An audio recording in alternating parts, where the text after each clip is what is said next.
In this video, we're going to talk about the step-by-step process of becoming a nurse or midwife in Scotland. I am really sure you know that Scotland is part of UK, so it happens to be one of the 4 countries UK consists of. For most people who have passed their IELTS and CBT and stuff and then are looking for jobs in England, you could realize that there have been a lot of unfortunate messages nowadays. Most people have done several applications and they are not getting any positive feedback. So the advice I shared in my previous video was for the fact that you can be looking elsewhere like Wales, Scotland and stuff, and I promise I'll be making a video as to how to become a nurse or midwife in Scotland. So this video is going to talk about the step-by-step guide.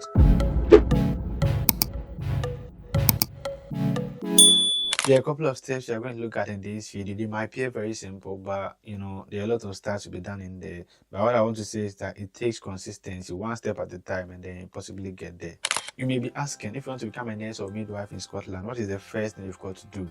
Before you think of becoming a nurse in Scotland, the very first thing I would advise you do is to be a registered nurse or midwife in your home country. So let's say you are from Nigeria and then you want to work in Scotland. You should be a nurse in Nigeria. Or if you are from any other country, you should have your name in the home country's NMC. Once this box is checked, you should be thinking of the next thing to do. The next thing I would advise you do is to write an English test, which is OET or IELTS. So you may be asking, do I still need OET or IELTS for Scotland? Remember, Scotland is under the UK and you've got to prove that you can communicate effectively in English. And one of the possible ways to do that is to write an English test, which is IELTS or OET. So you just look at which one you want and then you go for it. But it's not just about writing IELTS or OET. You've got to ensure that you are attaining the required score the UK NMC is looking out for. According to NHS Scotland, they've outlined the score they look out for, and I would want us to read right here. So here it says, before you start your journey, if you have not already started the necessary English language test, you need to ensure you take this. So that's a requirement. This is an essential part of gaining your NMC registration and right to work in the UK, which involves getting your visa and stuff. So if you should jump to the third paragraph, it says you need to pass either OET or IELTS with the following score. So these are the scores you're looking out for. For the OET, you should have a score of C+ in writing and B in listening, speaking, and then reading. So if you are writing OET, you should have your mind set on this score. And for the IELTS, you should write the academic aspect. We have 2 types of IELTS. You have the general training and then the academic. So you should go for the academic aspect. And then you should attain the following score, at least 6.5 in writing and 7 in reading, listening, and then speaking. And then Scotland also accepts combined scores. Okay, so let's say you wrote your first IELTS and you couldn't attain the score you are looking out for. You can sit for the second IELTS and then you can put the 2 scores together to meet the requirements. Okay, so that is what they've said on here. So this is to say that you need an English test. Once your IELTS or OET is said and done, the next thing you should be looking at is to start with your UK NMC registration. Remember, Scotland is under UK, and as a matter of fact, nurses in Scotland are regulated by UK NMC. So what happens here is that to be able to become a registered nurse in Scotland or a registered midwife in Scotland, you've got to start with your UK NMC registration. It involves a lot and I can't really talk about all of them in here.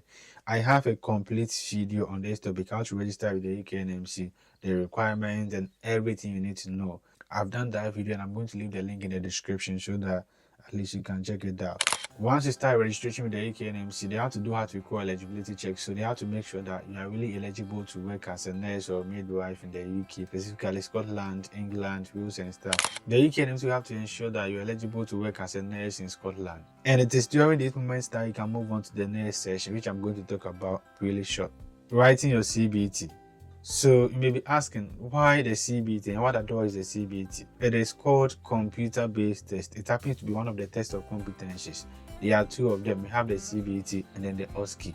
But the CBT happens to be the theory aspect of the nursing or midwifery or whichever category of nursing you find yourself. So you're going to write a couple of tests, which includes numeracy, where you'll be doing dry calculation, and a couple of multiple choice questions where you're going to be asked questions based on the knowledge you've acquired in nursing, midwifery, and other categories of nursing. Here it says once you have passed the NMC eligibility assessment, you'll be able to sit your CBT, which is a computer-based test as I talked about. You can take this test in a number of overseas locations. You take this test before arriving in the UK. So the CBT is normally written before you come to the UK, and you've got different centers in your home country. So if you are from Ghana, Nigeria, Zimbabwe, wherever you are, you can get a test center to write your CBT. But the question you're asking is, how do I book for my CBT? I've done a complete video on this as well, so you can see that at least I've got you in check. I'll leave the link to that in the description box, so that if you want to book for your CBT, you can watch that video, and I'm sure it's very much easy for you to go through it. Once your CBT is said and done, the next thing I would advise you do is to apply for jobs in Scotland. You may be asking, why are they staged? The second part of the test of competence, which is the OSCE, is normally written in the UK. So you come to Scotland and then you get that done. You come to England, you get that done, or Wales. So you don't really have to bother about that. All you need to do is to get your IELTS, your CBT done in your home country, and then you can start applying for jobs. Okay, so you may be asking, where can I apply for jobs for Scotland? There are a couple of sites I'm going to share with you, as I promised. So this happens to be a bonus tip I'm sharing with you, so that if you have all these steps in check, you can begin to apply for jobs. Okay, so I'm going to mention a few of them, but I also advise that you go to Google and then start doing a bit of research. So the very first site I'm going to share with you here is My Job Scotland. So when you go on Google, type My Job Scotland, and you'll be able to search for jobs on there. You can also go on the gov.uk website to search for Scotland jobs. And then we also have scotlandjobs.co.uk. And Indeed, I know it's very familiar. Yeah, you can search for jobs on Indeed as well. And then the last site I'm going to share with you is NHS Scotland. So just go on their website and then you can search for nursing and then midwifery jobs as well. Okay. Once you're successful with your job application, you'll be shortlisted for an interview. This is where it becomes very much mandatory to make sure that you are preparing very well to get a job. Because the fact that you have been offered an interview doesn't mean that you have the job. Let's say about 1,000 people apply for the job and you have been shortlisted for an interview. It means that 500 of them has been cut off and you are part of the remaining 500. So let's say out of the 500 applicants, they need 100. They're going to get 100 out of the interview session. That is to say that you're going to put out your best performance so that you are shortlisted. So what they've said on here is that if you apply directly to NHS Scotland Board, you will most likely have your interview virtually. Virtually means it's either through video conferencing, which can happen on Zoom, Microsoft Teams, Google Meet, or whichever. Okay. If you are successful in your interview, either directly or via an international recruitment agency, you will receive a conditional offer letter from your employing board. This letter will outline the next step. Once you are successful in your interview, the next step has to do with the board getting the COS for you, which is certificate of sponsorship, as well as getting your visa application done. So they have to apply for your COS, and with your COS, you'll be able to apply for your visa. And then, yeah, once that is done and your visa application goes through, then you arrive in Scotland. So what they said on here is that once you receive your COS reference number, you need to apply for your health and care visa, which in most cases will be paid by your employing board. So you don't have to really worry about that. You can find out more information about the visa process on the UK government's website. So once your application is approved, a copy must be emailed to the board. You have to start making plans for your flight and everything, okay, so that at least you are on board. So basically that is it.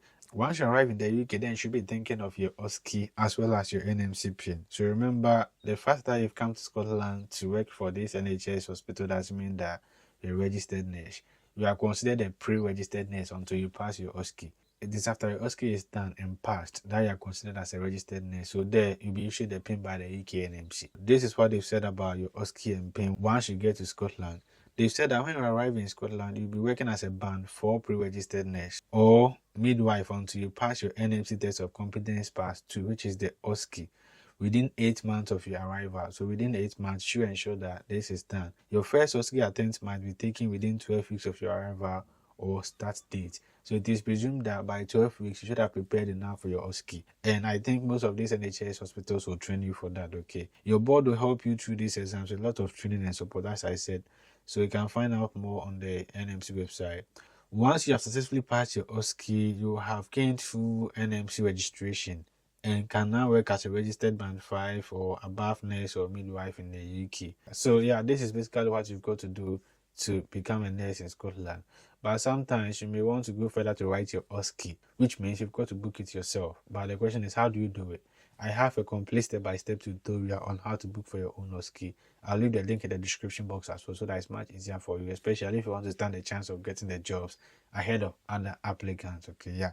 So basically, these are the step-by-step process you have to go through, and I'm sure if you can follow them in that order, they'll go a very long way to help you. I'm going to leave the template version of everything I've said on here in the description box. So if you want it, please endeavor to download it for yourself, and then you can just use that as a guide. Thank you very much for being with me up to this point. If you have not subscribed to this channel yet, then please endeavor to hit the subscribe button and become part of the family. Thank you very much. I hope to see you in my next video. Bye.